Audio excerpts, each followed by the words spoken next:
వార్త. అసలు వార్త ఏంటి, ఆ వార్తలను వీడు ఎలా చదువుతున్నాడు, అసలు వార్తలు వీడు ఎలా తారుమారు చేస్తున్నాడో చూద్దాం ఇప్పుడు మనం. ఓకే, వార్త. ఏపీలో వరద బీభత్సం, తుఫాన్ హెచ్చరిక జారీ చేసిన ప్రభుత్వం. శాపంలో మారిన వానలు. ఏపీకి వరాలిచ్చే దేవుడు మొదటిసారిగా శాపం రూపంలో సైక్లోన్ ని పంపించిన నువ్వేమన్నా దేవుడు వారా? వరాలని నీకెందుకు? అరే నాకు అర్థం కాదు, బీబీసీ CNN చూడరారా మీరు?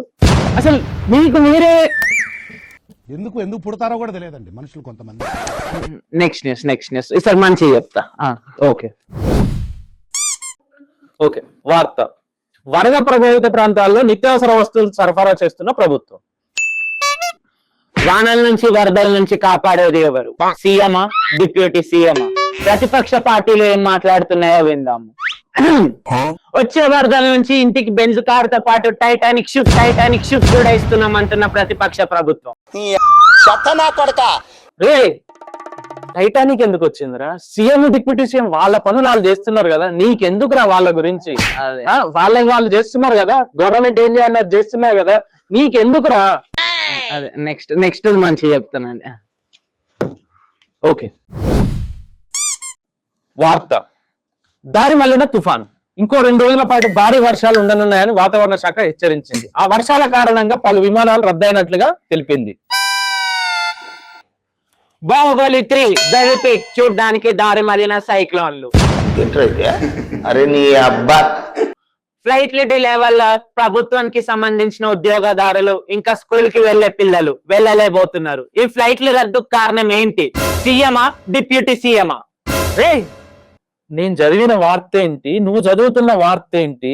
ఫ్లైట్ల రద్దుకి సీఎం కి డిప్యూటీ సీఎం కి ఏం సంబంధం? వర్షాలు గారా అయినా స్కూల్ పిల్లలు ఫ్లైట్ లో పోతున్నారా? ఏ ఊర్లో పోతున్నారా? మనిషివేనా నువ్వు? అసలు న్యూస్ లో చదవచ్చు కదా. ఎంత మీరు ఆగవండి, నీకేం తెలుసు అని వాగుతున్నారు. ప్లేన్ చెప్తే ఎవరు తింటారండి ప్లేన్ దోశలు? దాంట్లో ఇంత మసాలా ఇంత గుడ్డు కొడితేనే కదా తినేది టేస్ట్ వచ్చేది. మీకేం తెలుసు అండి? నాలో ఇంత కొంత క్రియేటివిటీ, నాలో ఒక ఫ్లో ఉంది కాబట్టి ఈ ఛానల్ ఈ రోజు ఇట్లా నడుస్తుంది.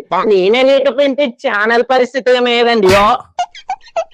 I can understand your pain అండి. Understand my pain, flow and everything అండి. ఇంగ్లీష్ ఏంట్రా? ఇది కొట్టడం కరెక్ట్ కాదు. న్యూస్ ఛానల్ 100 మంది చూస్తారు.